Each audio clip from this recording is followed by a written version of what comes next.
Pag wala na apoy, di maluto yan.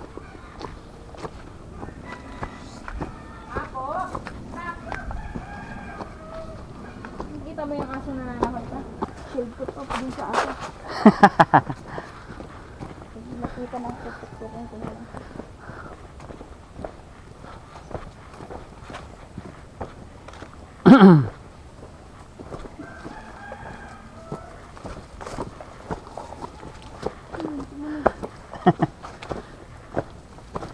Ano yun, butiki?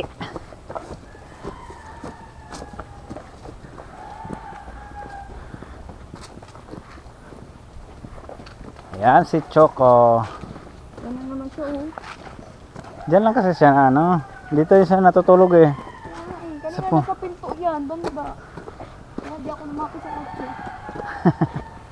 Takot ka pa ah. May galit eh.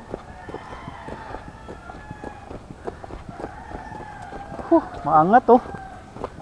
As. Nakakahingal. Ang hirap dito. Di kaya magbike to.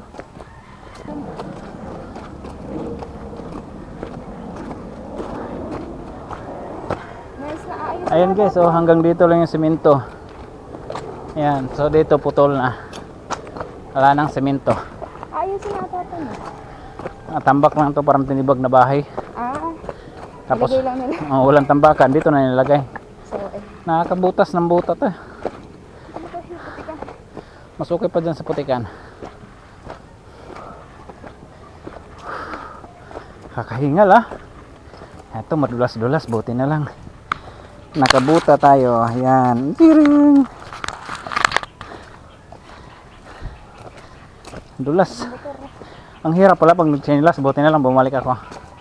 Nagwat ka pa mamaya pagbalik. Baka madulas ka pa. Merong ano dyan eh, may galon na yellow na puno na sinasalin ko lang.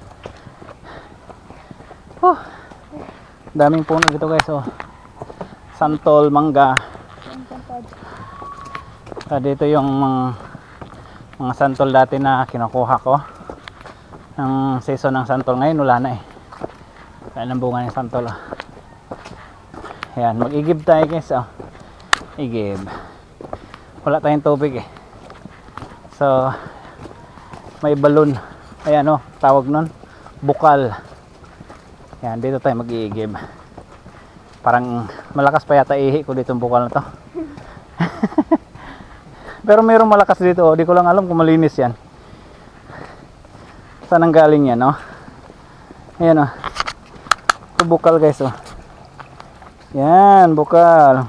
Dito. Baka panligo nila yan. Pwede na. So dito kami nag-iigib.